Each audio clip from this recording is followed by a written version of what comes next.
Hey, and welcome to the Freddy Media live webinar. My name is Jon Frederick. I'm the founder and CEO of Freddy Media. Today, we're going to be discussing about how to build your executive brand and voice through social media and just general publishing for your business. I'm joined today by my friend and client, Doug Horner. You know him as Ben's and Bowties. I know him as my favorite person in media, my favorite person on the Freddy Media roster, and really somebody who, when Freddy Media signed Doug, I consider it to be a huge inflection point in our business. And Doug's been a pleasure to work with, a great guy to learn from, probably my favorite executive in the entire automotive industry. And I'm not exaggerating. And Doug, I'd like to hand it to you and allow you to introduce yourself to anybody that's on the live stream. But I'm just so thankful to work with Doug. And Doug, thanks for joining us today. Yeah, thank you, John. Wow, that's really high praise. I guess I'll make sure to remind Russ and George of all of these comments every time I can. But so my name is Doug Horner, and I work for Mercedes-Benz in North Olmsted. I'm the general sales manager there, and I've been with Mercedes-Benz for 15 years now, but at North Olmsted for 9 years. And about a little over a year ago, I started filming just what goes on in the dealership, and most specifically in my office, in my sales office. So when the sales team comes to me to talk through deals or get some advice on how to approach a situation with a client, we talk it through, and I just turn the camera on, and hopefully something interesting happens, and then we can post it. And it's been really fun because it allows every day to be even more exciting than it already was. But I think that we are educating car consumers and car dealers and hopefully just car enthusiasts on the fact that it's possible that you can sell cars in a very transparent way, a fun way, a quick, simple, and easy way, and try to erase that stigma that the industry has rightfully earned, unfortunately, from years of bad behavior. But what we want to do is show people that it doesn't have to be that way. So, Doug, you started posting on social media because you're a leader within the four walls of a business. And you Yeah. had a thesis that unless you did it, your employees wouldn't do it. So, talk Yep. to me about the cold start, you telling everybody you work with, I'm going to start doing content. How was that greeted? And then talk to me about how long did it take for you to get traction, then for you to get buy in from your coworkers? When did everyone stop laughing at you? Yeah. So it was pretty funny at first. I think everybody was giving me a hard time because, and I'll back up quickly. I had been talking about this for months and months, trying to get my team to start using social media as a tool to reach an audience. And I was always met with, yeah, like everyone got it, but nobody was really willing to do it. And everybody always had a million excuses as to why, oh, I don't look good today, or I want to lose some weight first, or I don't like the shirt I'm wearing, or the weather's not good, right? There was always some reason why it was going to be tomorrow, right? And then finally it got to the point where I was like, all right, lead by example, right? I've always told my team that I'm never going to ask you to do something that I wouldn't be willing to do myself. And so I figured someone's got to do this. I guess it'll be me.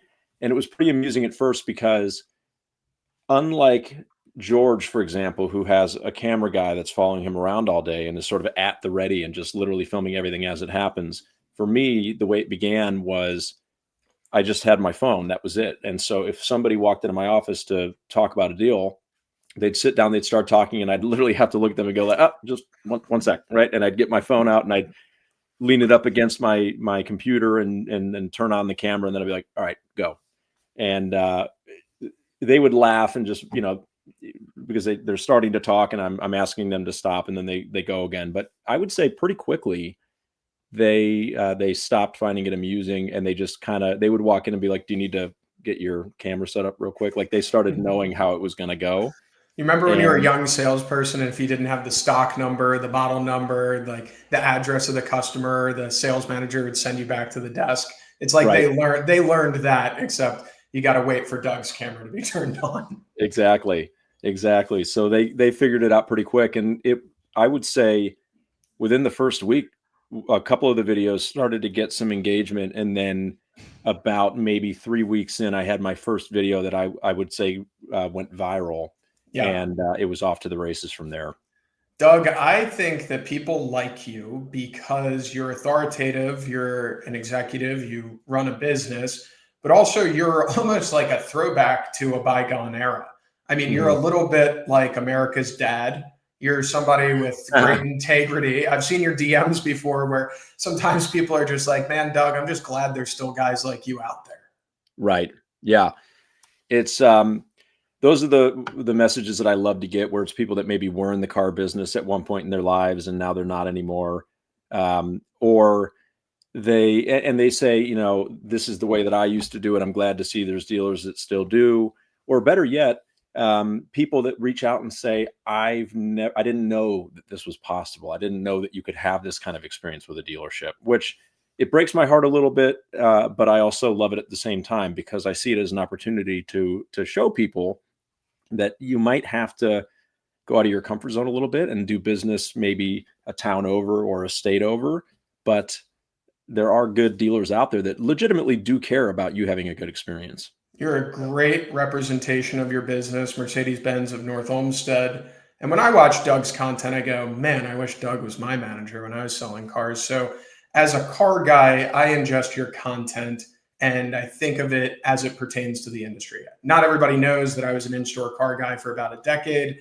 But, Doug, when you started doing this, you just wanted to sell more cars, right? Yeah. And I think that getting into something with those sort of golden intentions, you never thought that you would really be famous. You never thought that this could lead to a lucrative media career where perhaps like you're a speaker at NADA on stage.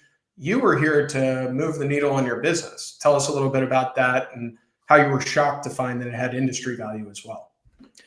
Yeah, the beginning goal 100% was, we're kind of, I would say the COVID era had passed. Inventory was starting to normalize. Car shoppers were taking their time again, right? Which is all good, right? Because we were getting back to a normal as opposed to the madness that was COVID. And we needed to figure out, how do we get back to sales volumes that we were doing before COVID. And it just seemed like we've got to do something differently, right? They say the definition of insanity is doing the same thing over and over again and expecting a different result. So if our normal marketing channels are yielding us X results and our normal outreach is yielding us Y, then we've got to do something totally different. And that's where it was born from. But yeah, it was two things. One, yeah, we wanted to sell more cars. Absolutely. I'm going to be 100% honest with you about that. But two, what made me, I like most people, probably like you as well, I didn't aspire growing up to be in the car business. I sort of fell into it one way or another. Yep. And what made me stay in it was, I loved it. I loved how every day was different. I loved all the people that I could meet. But I very quickly looked around and thought, I can provide a better experience than most dealers are. I want to be that guy. I want to show people that, like, car salesmen can be cool dudes that take care of people and don't try to rip people off and provide a great experience. And so that has fueled me forever. And in the past, it used to be, I have to hope that you happen upon our store, either just walking through the door, calling in, internet lead, whatever. And then I have to prove to you that we're going to take care of you. But I was like, with social media, I can just show people every day that that's how it's going to be. And so that was kind of the other side of it, was that I can show people all at the same time, as opposed to once, one-on-one. You've And stumbled upon the most high leverage marketing device of all time. It's totally. one to many, it's instantaneous, it's authentic. And I really, of course, there's demand gen. If you look at Doug has walked me through the math of the amount of leads that are generated from his social media, and I'd put the price on that at probably $300,000 a month in what would otherwise be paid advertising. Mhm. However, I think what's even better is the reputation management of it all. If you were to go buy a car at Mercedes-Benz of North Olmsted, the first thing that's going to pop up is Doug, his content, the way he treats people, his professionalism. And additionally, I think there's other spillover effects like recruiting. I bet people are knocking down the door to work for you, and employee engagement. I just think when you start doing content for your business, instead of this backstabby, I'm going to beat the other guy, you instill an arms race of creativity where I'm Yeah. going to work with you. I'm going to bounce an idea off my coworker. We're going to get a laugh about it. Then he's going to refine it. And then before you know it, we're walking on the lot doing it. Yeah. Yeah. It's fun. I think there were a couple of people on the sales team that maybe were a little apprehensive at first, and now it's fun for them to be included, and they like to kind of engage in the comments and see how people react to their side of the story. But it's been just incredible. It's been so fun to put eyeballs on the dealership in this unique way, and the people that we've met, the relationships that we've formed, the amount of business that we've been able to bring into the store. It's created all new problems for us, which are the good problems, which is, wow, now we need to hire more people to be able to handle our current book of business, right? Because we can't forget about that. But then also all of the new leads that are coming in because they've seen us online and they want to do business with us from all over the country. Doug, do you know, I feel this way. Let me know if you feel the same way. When we talk dealership, it's tier three. The automotive industry has tiers. Yep. Tier one is OEMs, Mercedes, Ford, Toyota, whatever. Tier two is your region, Northeast Florida Chevy dealers. Tier three is the dealership. It has a touch of a little brother attitude. We didn't work for the OEMs. Doug and I did go to college, but you don't really have to work at a car dealership. I'd also love to hear from you, Doug, whether you feel like you wasted your degree or anything like that. But, dealership people carry a touch of a chip on their shoulder because we work the hours, we're at the point of sale, we move the deal forward. And I think if there's anything I'm proud to have done throughout my career is shine a light on how important dealerships are, how important the people at the dealerships are, the work they put in, the quality of person they are. And I think whether it's you, Russ Flips Whips, George Saliba, all the guys moving merch, Rafi Moosh, everybody we've ever worked with, dealer plate guy, they're such great ambassadors. They're better ambassadors for the industry than I ever was. Yossi Levy. And I love the movement. I'm proud to be a part of it. And Doug, do you feel the chip on your shoulder being a dealer guy? I remember 3 years into my dealership career going, man, I went to college. I could be selling pharmaceutical, or I could be a software sales guy or whatever. Instead, I'm at this dealership. Do you carry the chip on your shoulder? Now I feel blessed to have learned the world's greatest industry. But do you carry the chip on your shoulder? Did you ever feel that way? Was there a moment where you felt like you wasted the degree? Oh yeah. I mean, look, when I graduated from Ohio State in 2010. So at that time, the economy was still in recovery mode from the housing crisis. And even though there weren't a lot of great opportunities available, at first I felt a little embarrassed to say to people, I sell cars. Right. Right. And I'll admit that, because I think even then it just carried with it a stigma like, oh, great, this guy, right? Yeah.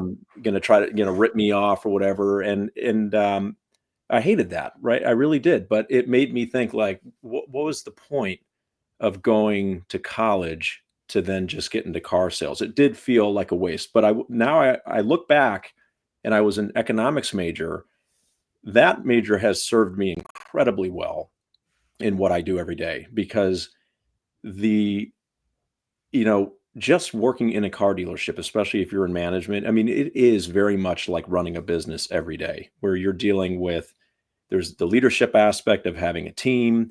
You've got the most basic economic concepts like supply and demand, and you've got, various price points and inventory levels that you have to manage.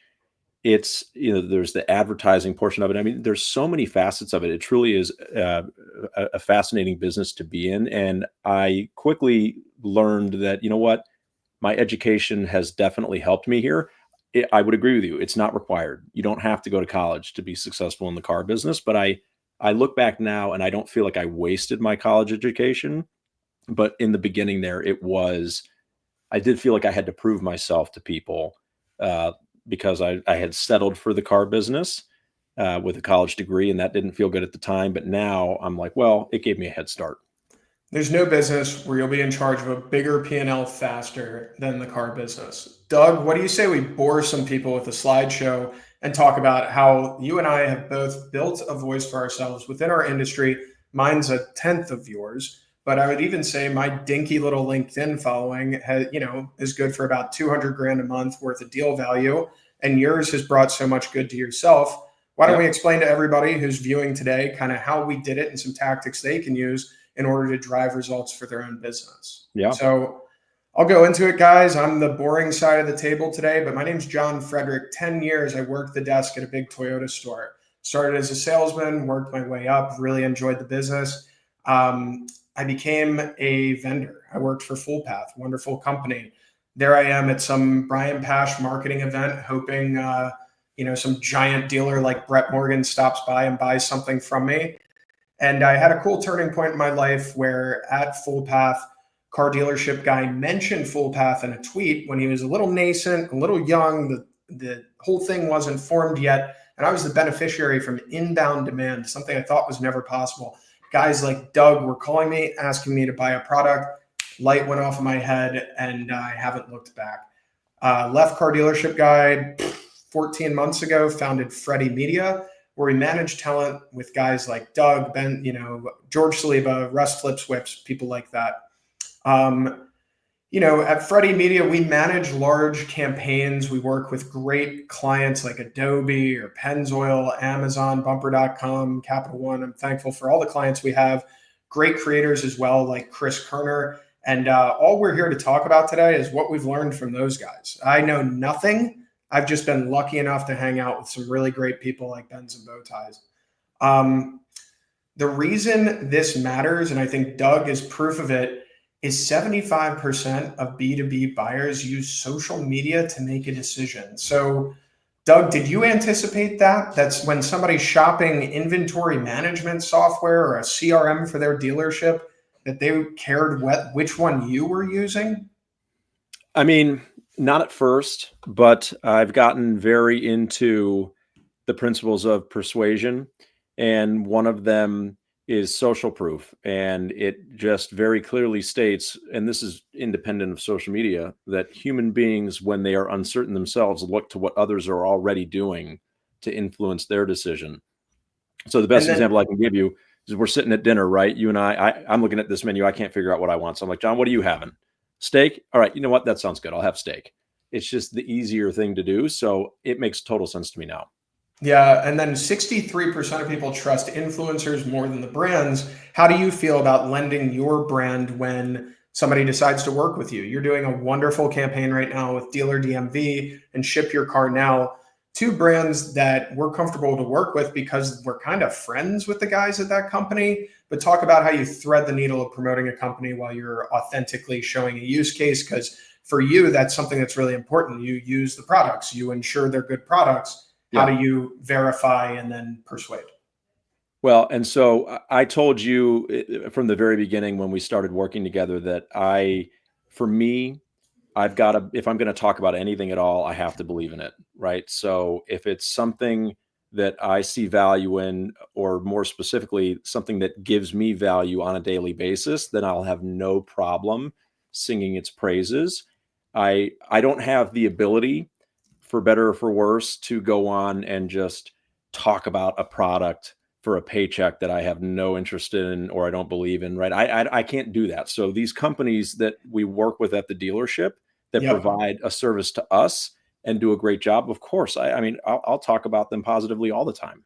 Savannah and I were, this is not pertaining to Doug, but Savannah and I reference this as the Zoolander problem, where they can't act. Like, influencers have to believe in it. And when Russ Flips Whips tells me, I can't do that, I can't talk about that, I don't use it. And I say, do what Colin Farrell does when he promotes a cologne. Pretend. But unfortunately, that's not how it works in influencer marketing. I have to sell the brand, then I have to sell the creator. So guys, if you're looking out there and you're wondering, what does this work? How do we calculate ROI on influencer marketing? Paying to be on social media, is it worth it? I like to look at it as this inverted funnel. Impressions are your awareness. When you see the little thing on LinkedIn, how many impressions you got, that's top of funnel awareness. Downstream of that is engagements, likes, shares, clicks. Okay. And generally, those are worth about $3 each. Then earned media value. If you're a brand, especially a B2B brand, you should know your customer acquisition cost. So a lot of brands, B2B, will put a $30 to $50 CPM either on any medium. It's medium agnostic, newsletter, social media, whatever you got. B2B, your earned media value relative to impressions or clicks or whatever, it's worth about $30 to $50 for every 1,000 impressions. And then conversions are where it's at.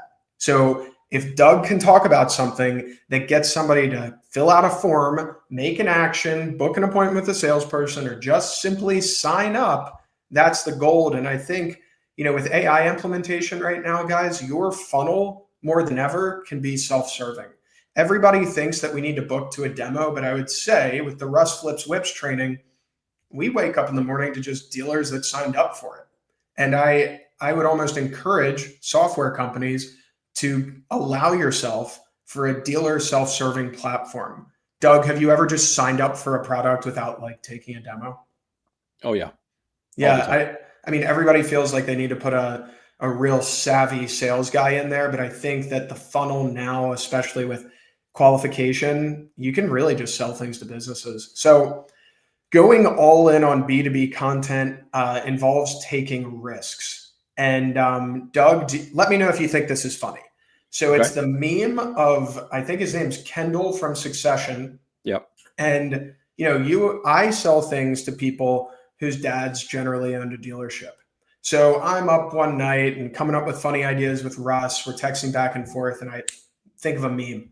And I think, oh, Kendall from Succession, where he says, "Do you want to call your dad?" When the deal for Royco goes under, he tells the VC, or he tells the other buyer, "Do you want to call your dad?" So it's kind of funny, like business with nepotism. Yeah. And then so I tagged that on LinkedIn when an NADA grad says no to my pitch. So I think it's good because it's kind of, I'm the idiot, I'm the Kendall, but then Yeah. it's tying in the nepotism that's innately tied to our industry. That's worth poking fun at. So if you were to sell something to an industry filled with NADA grads that are effectively the decision maker, was I an idiot to post that? I mean, I think that it got a lot of engagement. It might have ruffled a few feathers, but sometimes that's the most effective way to reach an audience. I mean, social media is the people that are engaging with social media love a bit of controversy.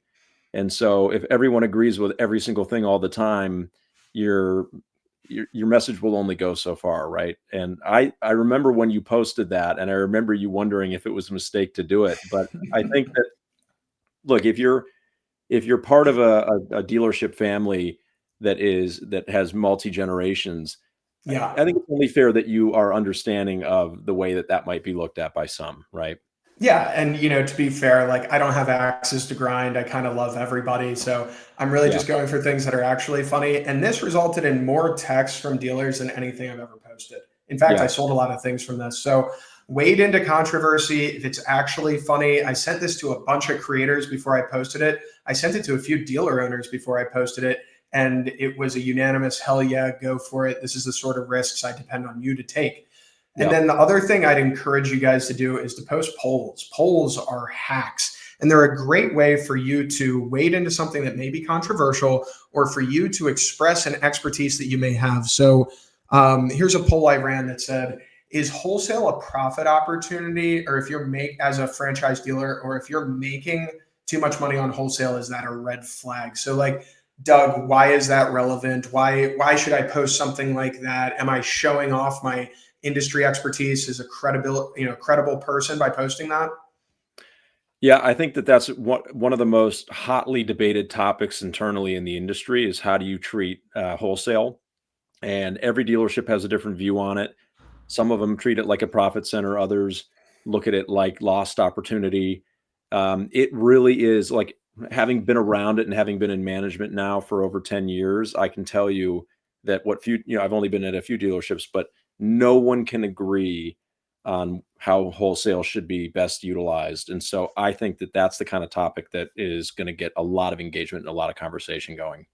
Then another thing, you just have to be ready to go. I mean, Russ Flips Whips walked up to me when we were training the Van Horn Auto Group in Wisconsin and said, John, tell everybody what you're doing right here. And I think this is what we recorded. Day 2 with the Van Horn Auto Group. We've had an awesome time having Russ Flips Whips here training with their salespeople. And also, it's cool to see the executive. So that video, although it has a good edit, I mean, it did like 50,000 views, which is astronomical for me. And it was just purely Russ telling me what to do. So I would say if you're sitting there waiting on a script, just talk, dude. Just say what's going on. And I think you're the king of that, Doug. I mean, who does it better than Doug? Just, tell everybody how good it's been just explaining what you do every day. Yeah, I mean, it's been fun for me. I think that one of the reasons that I had thought about social media for a little while before I started doing it, but one of the reasons that I talked myself out of it the first few times, like so many of us do, was looking at somebody like Russ, who has these clever little skits, and thinking, man, I just don't know if I can be that creative all the time, right? If I can come up with topics to talk about every day. And so when I then heard an interview that George did actually on the Car Dealership Guy podcast, and he basically in so many words said, I hired a camera guy to just follow me around and film me doing my job every day. I thought, well, that I can do. I'll just film what's already happening, and then we'll see if anything interesting is in there. Oh, apologize. But and so that was a great way for me to get into making content, because I didn't have to sit down and script out something. I just record the interactions that are already happening in the dealership. Something that's worked really well for me is sharing tips and tricks. How do I do business? Like this thing on the left is effectively every morning I open up HubSpot and I see who opened up my thank you email or my meeting recap email from the day before. If they opened it 3 times, that's a heat map for me to call in the moment and just see if I can close the deal. Because if they're opening it a bunch, they're probably going to buy. And then additionally, taking market insight from something like Bloomberg News, discussing it on LinkedIn, borrowing somebody else's hard work and research, putting my little spin on it, and then that tends to do really well. And I lean into humor, Doug. I mean, man, when you throw a high kick as you're walking out to the lot, I'm always proud of you when you do that. But this was, right, the Walt Goggins shocked face when another marketing manager shows me their personal social media. I've seen some horrific things. It's basically like watching somebody's slideshow from a family vacation. But, I think it was an appropriate meme. And, HubSpot does a good job. Show up as you are. You don't need to be overly polished or overly scripted. People like it when you're like just a real person. Yeah, I mean, that was like a great example of a brand like HubSpot saying authenticity wins. So we're in a t-shirt right now. This was unthinkable, 8 years ago for like a guy who runs a business. We were in a t-shirt, one of these things. But, Doug, tell us about being authentic, how that's benefited you. Yeah, I think that people can tell when something is overly polished and scripted. People prefer to watch things they can identify with, and I think that all of us have seen social media that is very clearly orchestrated and like professionally shot, and it almost looks like you're watching like a short film, and it just doesn't feel real, and it's hard to connect with it. So I think that when you're authentic, when it's a little bit sloppy, when it is real, people like it more because they can identify with it more. That being said, get your act together and professionalize a little bit in terms of your page. So have a link in bio, funnel back to something that provides value like a newsletter. Like don't funnel to your demo page. That's a bit gauche. And then have your highlights set up correctly. There's little bubbles. Prioritize engagement, like reply to comments. Have clean text hooks. Like the text hook you should have no matter what you do for a living. Are you a physician, a car salesman, whatever? Look at Doug's videos. You go white background, black text. And then a text hook should be, when you're coming up with a text hook, you're invoking an emotion. You're thinking emoji. Does this make me LOL? Does this make me sad? Does this make me angry? If it doesn't emotion you, then it's not a hook. Get rid of it. And then speak to your industry. I think being able to speak dealer has been, the thing that's made me all the money I've ever made in my life. Not that it's a ton, but I'm so thankful that I know an industry. So if you know an industry, espouse that and share it. And vertical short form video is supposed to be shot like that. If you're shooting it like that, you're missing the boat. And You don't have to overly produce graphic images. In fact, sometimes it backfires. Doug, have you ever like experimented with thinking you're, Steven Spielberg and overproducing content and then going, well, that wasn't worth it? Yeah, I mean, only a few times before that experiment was over with, but there was maybe one or two videos that had some filters or some AI enhancements to them and a couple of images, maybe for some YouTube thumbnails that were a bit overly enhanced, and people can spot it right away and they'll call it out. And a lot of times they'll be like, this is weird, or this almost seems fake. Right. And then let's talk about aesthetics. I know that I look like a slob right now. George Saliba saw my haircut this morning and suggested I wear a hat. But aesthetics draw people in.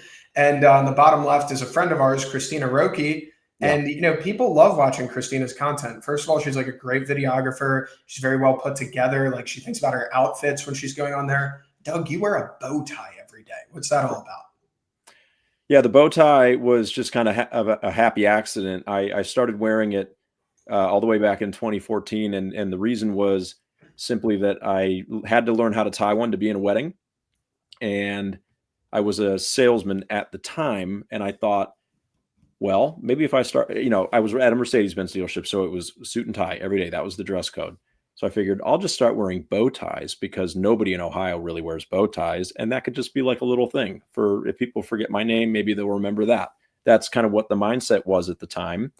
And then fast forward all the way to 11 years later, and I've just been wearing them ever since. It's just been kind of like a fun thing that not many people do, at least not in this part of the world. And so I'll put it this way. I had to wear a necktie every day, right? Almost never did anybody say anything about the necktie. They might just say, oh, I like your suit, or you look nice, whatever. But the bow tie, almost at least once a day, if not more, will get a comment of some kind where somebody sees it, they're not expecting it, and they'll be like, ooh, I like your tie, right? Doug, were you a prep school kid? I'm a proud prep school kid. The headmaster wore a bow tie every day. I think that's why you and I get along, is we're both the prep school kids that made it in the car business. But yeah, exactly. The bottom line, guys, is like, if it's not beautiful, eye-catching, or funny, or insightful, then you probably shouldn't be posting it. So those are your three options: be good looking, be funny, or be insightful. I think Russ Flips Whips is funny. He's a funny guy. He texted me something this morning and said, send this to Taco Bell. And it like knocked me on, my butt laughing. But Doug, you're insightful. We're watching you make deals, and through that, we're learning how to buy a car, how to operate a car dealership. But are you really like, you're not like up all night reading industry reports. You're just going about your business. You're like insight through osmosis. So talk about, your attempts at humor, your attempts at insight. Russ thinks that humor is good for growth and insight's good for conversion and following. What's your take on those two things? Yeah, I think that humor, a lot of times, humor is always consistent.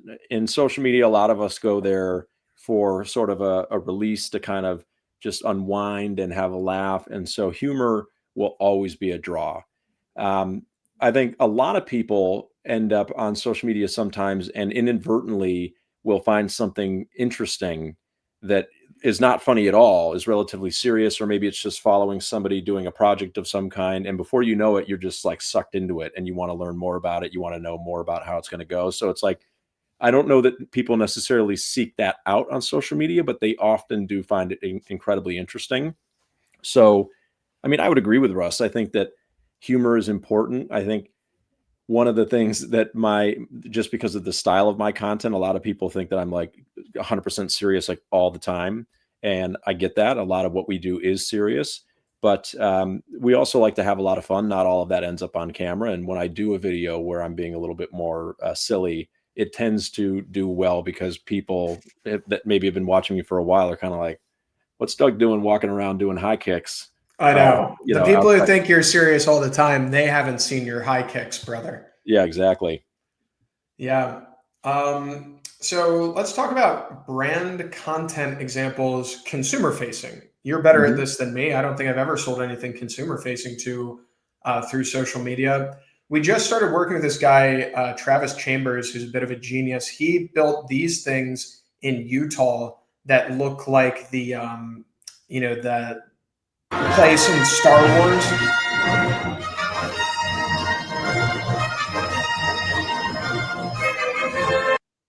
So Travis built these things out of like cool material in the middle of the desert, and it's like a glamping concept. Okay. And because it's so novel and interesting, he's booked out for the year. He can't go there. Everybody's bought it already. And I mean, the Yeah. cool part about hospitality booking out in advance is like that's money in the bank. So, you know, Doug, tell me about your B2C strategies, how you incorporate visual hooks or good video concepts. Are they polished or, anchor personality? What wins? Yeah. So I think in the industry that I'm in, the car is the star, right? I mean, people are often there. Americans in general, and not just Americans, people all over the world, but especially Americans have a love affair with cars. People love them, even if it's just a little bit. So when you have an exciting new product and you show it off, there are going to be people there will always be people that show up for that because they want to see the latest and greatest and they want to know what's available, what you have, what's new, what's cool. So when I'm doing content, if I'm out of my office, right, if I'm not sitting at the desk, then I'm probably doing something that's more B2C where I'm showing our potential clients, hey, these are the cars that we have, right? Here's the different sizes. This what interior options and colors, exterior colors are available, and just talking about the cars themselves. And that there will always be people that show up for that. All right, Doug, we took Freddy Media employee Francie Stanley and cut a vehicle review with a little bit of principles from you and Russ Flips Webs. Russ says always obfuscate the vehicle and do a walk around like this. So let's look at it, give it a rating. How do you think she did? When people think of luxury cars, they think of either BMW or Mercedes. What I have behind me might be better than both of them. Here's 3 things that you just have to see about this car. This 8-way adjustable seat is just way more comfortable than Mercedes and BMW. There's actually space for all my stuff. And my dog goes the back seat. Did you guess that it was a Volvo? What do you think the way she did that, like hiding the vehicle and then waiting for the reveal at the end being a Volvo? Is that like too much work? Is that too kitschy? What do you think? No, I think it's genius. I actually remember when that video originally went out. It happened across my feed, and I thought it was very clever because you're immediately talking about 2 brands that people identify with luxury cars, and then you've got this mystery car behind you that you don't know what it is. So I think that is extremely clever in the sense that people love to wait, or they love to guess what it's going to be. They love to, and they want to wait till the end to figure out what it's going to be. That's why like lists do so well, like top 3s, top 5s, top 10s. Here's the top 3, and the third one's the best. So you have to like hang around to see it because if people hang around the content, it'll get served more and more and more. So this ability to obfuscate something can play out really well in getting you more views and shares and all of that. Totally. You've got to be thinking, I've got about like 1.5 seconds to maybe capture somebody's interest before they mindlessly scroll. So if you've got a little bit of a surprise, they're more likely to stick around. Doug, let me know your favorite consumer corporate brand on social media, but I'm liking Slate nowadays. That's that cheap truck, Jeff Bezos. I was on the list back when it was $20,000, and I think we got rid of the EV tax credit, and now it's 27. I spent that money on a boat. So Slate is pretty cool. They hired a lot of people to do fake commercials. They're killing it in consumer social media. Do you have any examples, Doug, or what do you think of Slate? I like Slate stuff a lot. The example that I always come back to because I think that they're just killing it and I love the story is Amalfi Private Jets. Yeah. And everybody says I should emulate that guy, like pretend I'm making a deal and then like this and that. But right. I mean, I'm not in the luxury space, but I am high strung. Do you think I should do that? You should. Look, I mean, they have stumbled on a formula that wins, right? And I understand why it works. It's he essentially created a company out of nothing and has blown it up entirely off the back of an extremely clever social media strategy, which is taking the clients of his product and putting them in these kind of fake scenarios that are pretty humorous and get people riled up. And then now it's somewhat of a TV show, right? You're sort of watching life at Amalfi headquarters every day through their social media, and I think that it's been genius.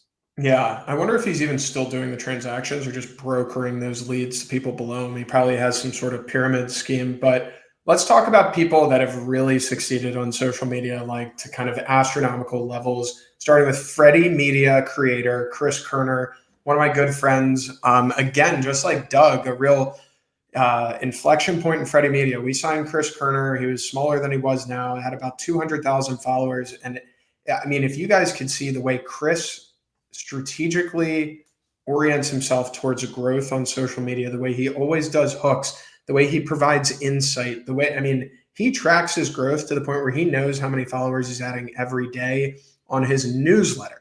If you're not doing a newsletter, Chris's is a great one to emulate, but newsletters are great because you really own that audience and you can kind of set your clock to a 50% open rate if you're doing things about right. And Chris is somebody to observe his growth has been amazing. And I think he's like a top 5 episode ever on My First Million, which I believe to be the most consequential business podcast in the world. So if you don't follow Chris Kerner, follow Chris Kerner.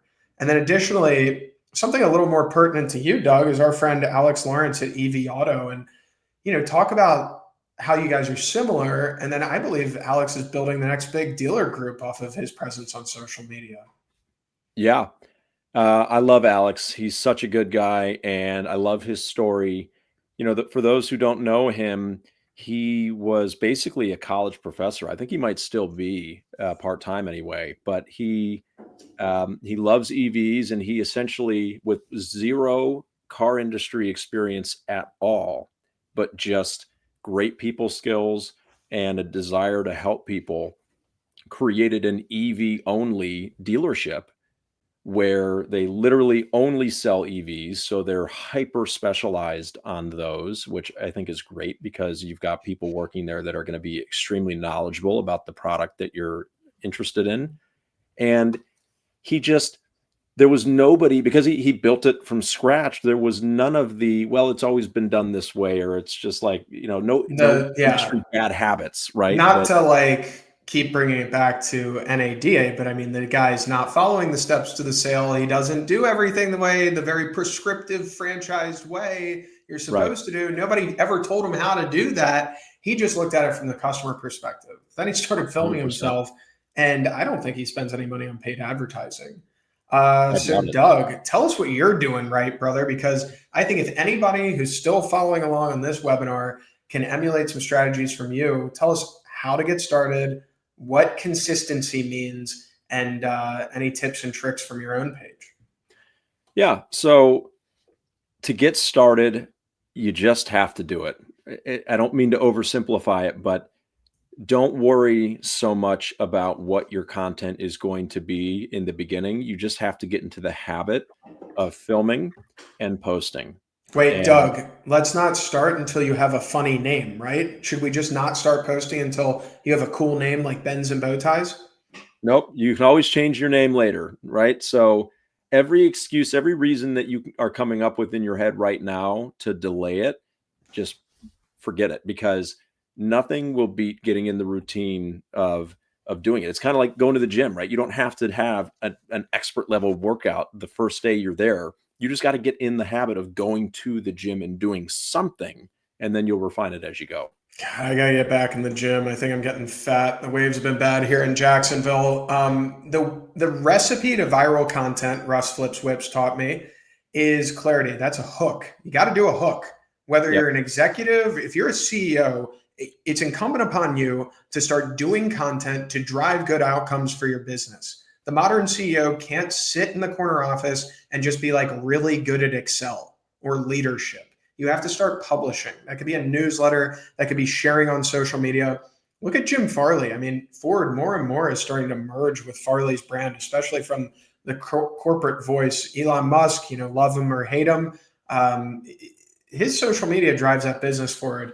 Then credibility and collabs. I mean, I know you're not dying to collab with me, Doug, but it's probably doing a lot for me to collab with you. And then editing. So how do you edit? What do you use? I just use like CapCut. What do you use? Yeah. So if I'm doing my own editing, I'll use CapCut. It's easy. Didn't take me long to pick it up. I mean, I definitely am not like a high level editor, but I can get through it pretty quickly. Right. You know what's my favorite style? If you are an executive and like you can't travel, you can't have a camera guy, maybe you can afford a camera guy, really evaluate that. We got one, we started paying, they cost a few $1,000s a month, but it's worth it. And do floating head content. So like if you're sitting, you read an article, then you can put your head over it in a green screen style, a Chris Kerner style, then that's like a very easy way to execute. So you're reacting to something that's going on behind you. And then additionally, we were at a wealth management office yesterday that specializes in a lot of high net worth divorce.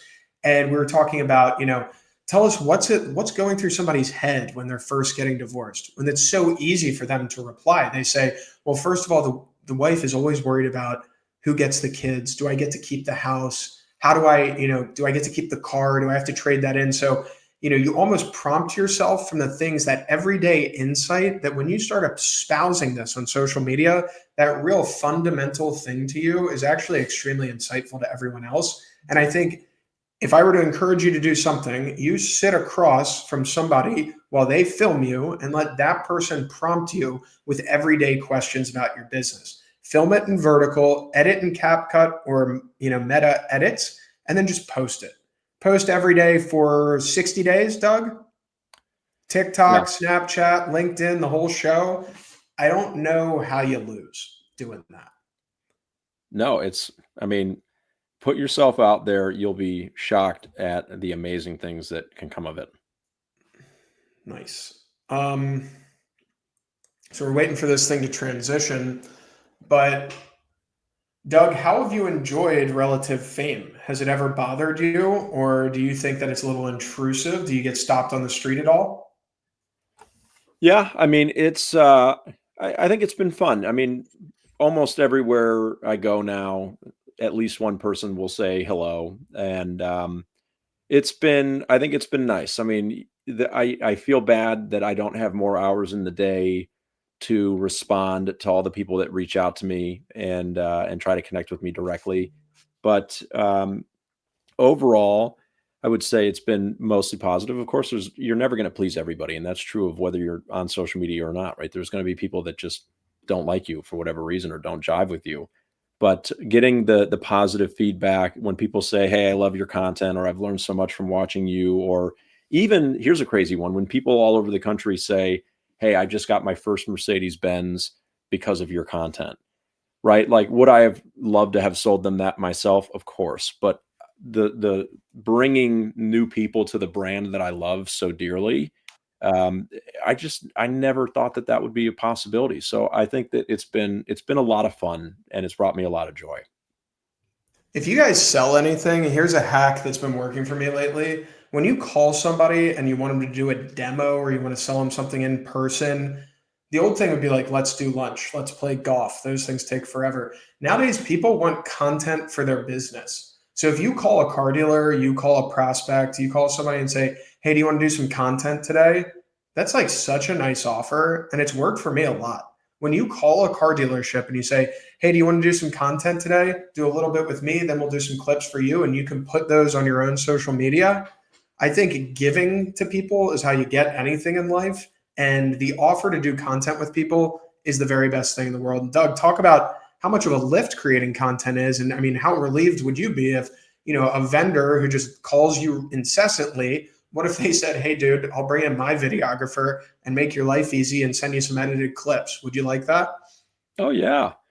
Look, back to the principles of persuasion I mentioned earlier, reciprocity, right? You do something nice and unexpected for people, and they will be more likely to do something nice for you in return, right? So if you're the first to give and you give something of value, it stands to reason that you'll get back even more value in return because people appreciate that. It's when if your hand's always out, boy, your pitch better be good, because most people are just very turned off by that nowadays.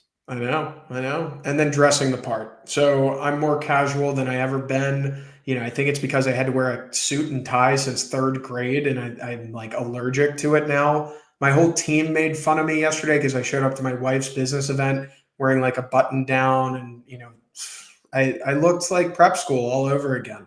So Doug, talk about dressing the part. Do you think you should always be formal or kind of match the audience or match the environment? Yeah, I think it depends on what your environment is and what your audience is. I think there are some people that maybe don't understand why I wear a bow tie or think I look ridiculous to wear one, or the fact that I'm in a suit every day. But it's like, look, I work in a luxury car dealership. This is our dress code. So I make of it I make it my own. And You accentuate with the bow tie. exactly. So you might not appreciate it, but I can tell you that a lot of people, when they come into the dealership, they look around, they see everybody's dressed up nicely and around all these beautiful luxury cars. And they're like, all right, I like the vibe in here. That might not, if you're working somewhere that doesn't have that vibe, I wouldn't recommend showing up in a suit and bow tie. Right. And then let's talk about leaning into your executive voices. I already got on my stump and yelled at CEOs and told them to do content.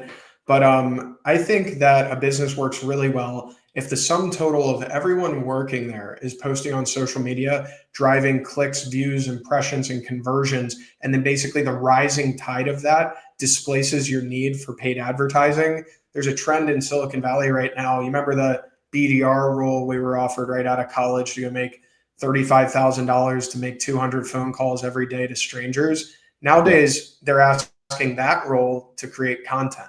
So like, I'm sure they're still making phone calls, but like they probably have an impressions quota to hit on content about their business. There's a young guy, Dylan Burrett, on LinkedIn. He chronicles day one of being an SDR, a cold caller, day three. I mean, he's 21 years old, first job, working for Vanta in San Francisco, posting incessantly, got a little made fun of by his buddies, and now he has CEOs of prospects commenting on his stuff. I don't like that's the elevator to the top. If you're a young guy in business, like you just post and suddenly you're engaging with the right people. So Totally. Talk to me, Doug, about like building the executive voice, but also getting the rising tide benefit. Yeah, I mean, again, I think it's going to depend on who you are and what you're wanting to accomplish. But if you are in sort of an executive role or you're in a managerial role, I think the best thing that you can do for your organization is be authentic to what it is you're doing every day, right? If all of my content was me acting like a detailer or just a car salesperson, it would be inauthentic to what my actual day looks like. And could I pull it off? Probably. But I think that because my role in the dealership is, yes, helping put deals together, but also mentoring and helping my team through the process, that has kind of shown the light on me as an executive voice in the industry. And then when your team now gets involved, yeah, like you said, it's a rising tide lifts all boats type situation, because it's multiple people that are putting eyeballs, and they're coming from different angles, right? My content might be more serious and educational. A salesperson's might be a little bit more silly and skit based. And so you're getting different sets of people now all looking in the same direction. Let's talk about niching down and selecting a style. So if I were to encourage somebody to get started in content, you start talking about what you know. Did you just spend 10 years in an industry? If you did, you should probably talk about that industry. Step one, give away all your tips and tricks. Nothing's sacred, your secret sauce. If I told everybody how I work at Freddy Media, it's a lot of work. You got to like call hundreds of people. You got to take 200 phone calls a day. You got to onboard prospects, schedule media, send reporting, talk to creators and brands. I have no problem telling you how that goes down because, buddy, you don't want to do it. You'd rather hire me to do it. Right. And I think that's often the conclusion people come to. But yeah, I mean, Doug, are you afraid of giving away any secret sauce through your media? No, and probably almost to a fault, right? I understand, like you do, that what we do is hard. Sometimes it's harder than it might look when you're watching it from the outside. Yep. But just because you're giving somebody all the tips and tricks and the secret sauce. Most people, unfortunately, don't have the drive to go and do that themselves. Then, Right. Doug, let's think about this. Niching down, you and I speak to the automotive industry, and we both kind of speak to the content industry. I read I'm in a newsletter accelerator with Nathan May. He's teaching me how to spell things right. And he said the most incredible thing last night. It was that some guy, let's talk niche B2B, some guy started a newsletter. He's up to 10,000 subscribers. The audience is people who own bouncy house businesses. That's it. The guy did $300,000 in revenue last year for bouncy house newsletter business. So I'm just inspired by some weirdo who's sitting in his basement somewhere typing up newsletters about how to operate a bouncy house business. That's incredible. But I mean, it's not surprising, because even if not, I'm sure not everybody consuming that newsletter is a bounce house business owner, but there might be a lot of people that are interested in potentially trying it. They may just be freaks. So let's see if we have any questions from the audience. Savannah or Weston, can you post some in the comments? Ballpark, what percentage of customers that walk through the door at your dealership are driven by social media activity versus other channels? Well, Caitlin, this is the $1 million question. It's hard to prove for sure, but I would argue that at least 30% of the people that we talk to every day are now either there specifically because of the social media or at least consuming it and aware of it. So it's a massive number. Wow. Caitlin Frederick, no relation. Just kidding. That's my wife. Thanks for commenting. Any other questions?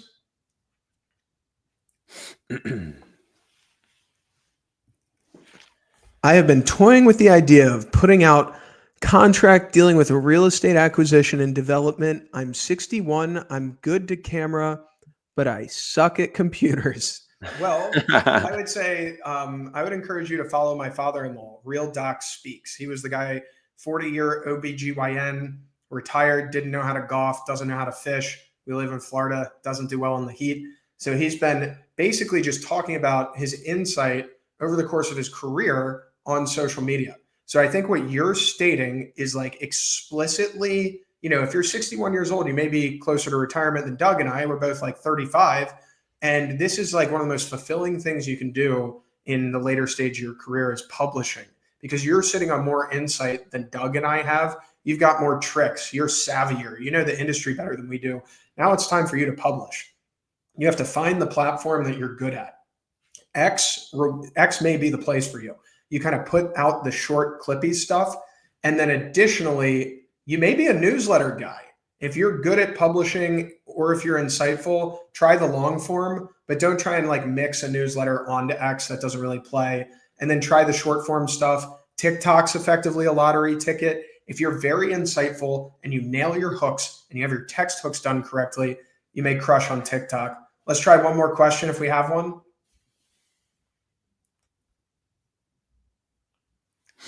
Well, regardless, there's a question. Best videos that went away. Doug, did you see it? Best videos that come to my feed every day. Oh, it wasn't a question. It was more of a comment, but hey. It was a compliment. Ramon, I appreciate that. And that is the kind of stuff that I will never get tired of hearing. And it makes it all worth it and fun every day to show up and do something that brings me joy and hopefully brings you all joy as well. How do you know they were talking about you? Well, that's a good point. I'm only guessing because he's on my YouTube stream. No, I am so thankful to Doug Horner. Truly is like a great friend of mine. Doug and I met maybe 14 months ago, and I called him and said, Doug, I'd love to represent you. And you were kind of like, oh, I don't even know what that means. And we've had a blast. Doug is the best guy to work with. I really see him as the best executive in the automotive industry. Couldn't be more proud to work with Doug. And, if you want to chat directly with me, book some time on my calendar. Here's a QR code. My name's Jon Frederick. I founded Freddy Media. I'm nothing but a guy that used to be a general sales manager at a car dealership. Now I'm kind of living out my dream here at the beach in Florida, working with the best people in the world. So thank you so much for joining us today. Thanks for having me, John. Thanks, Doug.